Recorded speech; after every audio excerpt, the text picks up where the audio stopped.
In today's tutorial, I'm going to be showing you how to make this cute kimono blouse that has a waist ridge detail and belt. Now you can see the inspiration I had. The only difference with mine and this is that I made my sleeve way shorter than the inspiration. So if this is something you like to watch, this stay to the end. And to inform you, this is really easy and also beginners friendly. To get started, here are the materials I'm going to be making use of. For this particular tutorial, you are definitely going to need some pattern paper because we are going to be using a technique called splash and slash and spread. Now, I'm going to be making use of the following measurements, and I'm also going to be making use of this thick crepe fabric. Now, for this tutorial, for my size, I made use of about one trouser length, which is almost 2 yard. Okay, so if you're on the bigger size, you might need more than that. So I'm going to be working with my pattern paper now because I'm going to be drafting my front pattern, which is what I'm going to be using to cut the back. So my pattern paper is on fold. Please ensure yours is also on fold.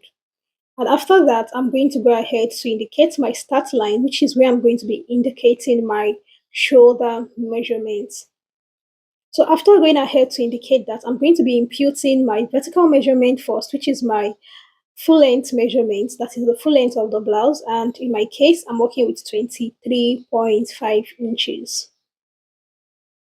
After going ahead to do that, now I'm going to go ahead to impute my shoulder divided by 2. In my case that's 7, and I'm going to be adding about 7 extra inches. This is going to be for my sleeve length and for my the turning of my sleeve.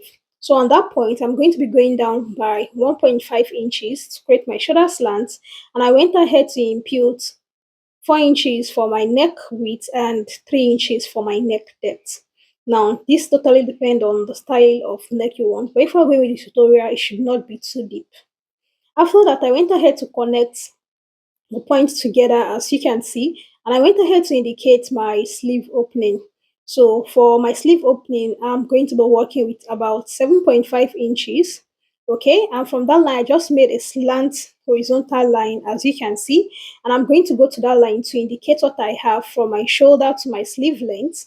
So from that line now, I'm just going to come in by 1 inches or 1.5, and this is to create a slant effect so that your sleeve, the lower part of your sleeve, will not be, you know, showing outward when you are done sewing. So after doing that, I'm going to go ahead now to indicate my vertical measurement, that is my shoulder to waist essentially, and I'm going to make an horizontal line over that point. Now, after doing that, I'm just going to go ahead now to impute my bust round measurement divided by 4, and I'm going to be placing it on the part that I had that slant, okay? So you can decide to add your ease to this particular measurement because in my, I added like 1 extra inch. So instead of 9.5, I made use of 10.5. So on the waist region, so I'm working with a waist region 33. This is not my original waist. I added like 2 extra inches, yes, for ease. Then I went ahead to indicate my hip round measurement and I added 1 extra inch for ease because this is not um, a tight top. So after going ahead to do that, I went ahead to connect like so. And on the parts where I had my bust round measurements, I'm just going to turn my pattern master like so, using an inverted S to connect to meet the waist point. So this is it. You can go ahead to shaping depending on how you like so that you don't have any sharp corners over there. So after doing that, I went ahead to label the waist point because we are going to be needing this point very soon.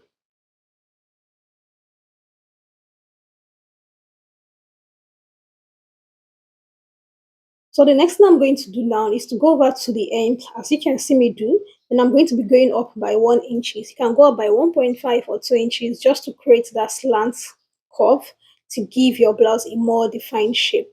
And after doing all of that, I'm just going to go ahead to add my um, sewing allowance.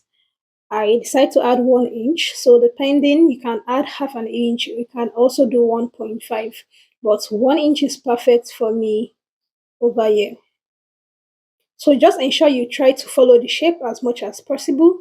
And after doing all of this, I'm just going to go ahead to trim this out.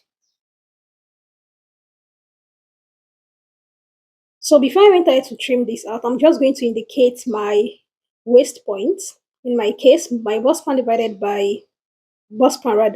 divided by 2 inches is 4. So I just went ahead to indicate the 4 inches from the center front.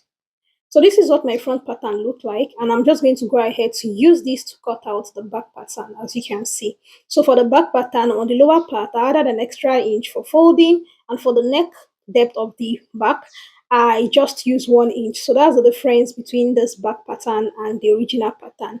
And don't forget, on the shoulder region, I also added 0.5 inches for joining. So this is what your back pattern should look like. So I'm going to go ahead to turn the neckline with facing off camera.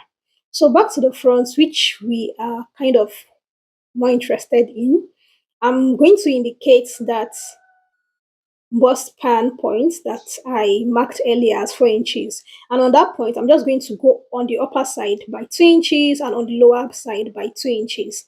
Then I'm going to go ahead to connect it with a straight line like so. So after connecting with a straight line, I'm going to go ahead to divide the whole of this point into 4. So I'm just going to use 1 inch. Yes. So you can definitely measure and you can decide not to measure.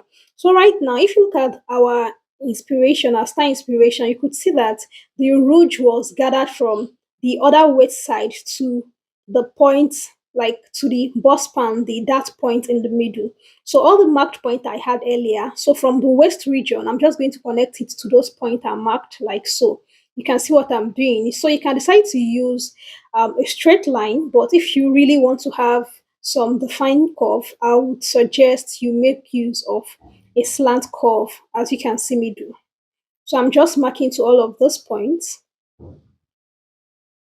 And the number of lines or the number of points you have determine the number of pleats you have. So if you want to have more pleats, you can go ahead to make the lines, the points tiny and make and increase the number of points you have. But for me, this 4 points is perfect. So then I'm going to go on the upper part by 1 inch. I'm not going to be using any slat line for this point. I'm just going to go ahead to make the line longer on the upper part, and on the lower part, this is what I have. So from this point now, I'm just going to go ahead to open this up. I'm going to cut very close to the tip, that is to the end of the other parts of this pattern, but I'm not going to be cutting through. This is really, really important. Please be careful when you're cutting, and peradventure, if you cut through, just go ahead to tape this out. So this is what I have for the front pattern, and I'm gonna head to spread this on my clothes, on my fabric. So I'm going to go ahead to add the 0.5 inches on the shoulder, on the upper part. Then for the spreading, you can spread with whatever amount you want. Just remember that depending on the more you spread, the more fabric it's going to consume. So I've gone ahead, I spread using 1.5 inches, 2.5 inches, 3.5 inches. So I did not spread equally for mine. Okay, I just went ahead to increase it. So the first part and the last part is way bigger than the other three parts. Okay, and after doing that, please ensure you add 0.5 inches, as you can see me do, in order not to have shortage when you are joining your piece. Okay, I'm just going to go ahead to add 0.5 inches on the part that I had slash, and this, you can see the other part too. I try to add 0.5 inches. I'm also going to ensure so that my front and my back pattern will be properly aligned. Remember, for the back pattern, I added like 1 inches on the lower part, right? So I'm going to go ahead to do the same for this front. Irrespective that I've slashed this pattern, please ensure you add the 1 inches on the lower part, okay?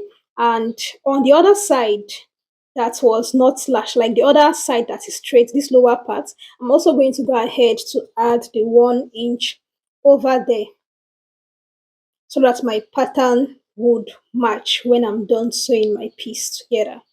So this is what I have, and I'm just going to go ahead to trim out every part I don't need again and show you what to do shortly.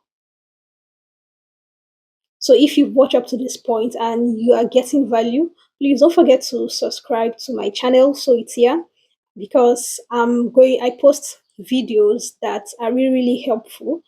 And don't forget to drop a like on this video so that others can get to see it. And also don't forget to turn your notification bell so that when I post videos, you get to see them first. So at this junction, I just went ahead to trim out the different parts I don't need.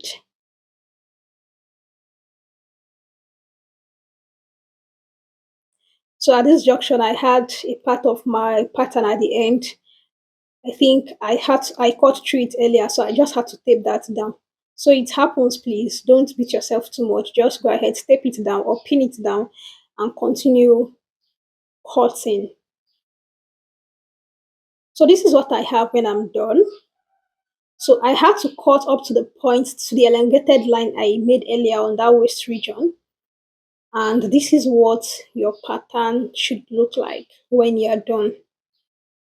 Okay, so now what I'm going to do is, before removing my pins, you can see I pinned this down. I'm just going to go ahead to join this, please, especially if you're a beginner. If you do this, it make your work very easy without confusion. So as instead of me just removing the pins, I'm going to go ahead to fold, and once I fold that down, I'm just going to pin. So I'm going to take the next slashed paper, and I'm going to take it to the next one like so. Then I'm going to go ahead to pin the fabric itself, not just the paper. I'm moving the pin from the paper, and this time around, I'm making pleats on each part, placing it on the fabric itself. I don't know if you understand what I'm doing. Please, if you're a bit confused, I suggest you go back to or watch again to get this part. So you can see that as I'm removing it, the pleat is already coming together and the length is definitely reducing. So when I got to that last part, so for that last part, it's a bit technical. So if you are going to take all of the allowance you left earlier, you might have certain shortage. So this is what I do. I try to align the two lengths together, then I go ahead to pin that part. So after doing that, you're just going to go ahead to flip the other side over. Yes, and you are going to go ahead to mark out in form of a dart. You know the way we draft our dart, right? Using the 0.5 from the tip, we're going to be drafting out that dart. So we're going to be sewing this pleat with the other side in form of a dart. So now, before we go ahead to sew this up, okay, I'm just going to pin this for you to see. I'm not going to be pinning it totally because don't forget, we are supposed to have a belt at that point. So here's what I'm going to do. I'm going to determine the width of my belt. You can work with 3 inches, you can work with 2.5 inches, totally dependent on what you want. So what I'm going to do now is I have my fabric on fold and I have about 28 inches in length and about 3 inches in width. So I'm going to go ahead to fold like so, leaving one end open and closing one end. And I'm going to turn this, flip it over, then fix it into this part. It's more like you're sandwiching this into these darts before you go ahead to sew. Don't worry, I'm going to show you when I'm done sewing this, when I get to that point, okay? So after doing that, I'm going to go ahead to join my back pattern. After turning with facing, then I will fix the other belt at the waist region to tally. So here's where I am. I've gone ahead to turn with facing. I've gone ahead to fold the sleeve. I've gone ahead to also join it at the shoulder. So here is where I am with the belt. So you can see the belt. I'm going ahead to turn this. I'm going to be ironing this later. So I'm going to go ahead to, place the belt on it like so. Okay, you can see the way I'm doing it. Please ensure everything is properly aligned. Place it like so. And after placing like so, just flip over that way. And please try to check the alignments with the waist region for the second belt before placing so that one of your belts will not be on the upper part while the other side is on the lower part. So after doing that, I'm just going to go ahead to hem the lower part, and this is what the final look is giving. Now, this top is really a comfy and a stylish top, and especially for people that has bulging stomach, this is a must-have in your wardrobe. Thank you so much for joining me today. Do let me know in the comment section what other tutorial do you want to see more blouse tutorial like this. Do let me know in the comment section. Do have a lovely day and I will see you in my next video. Bye.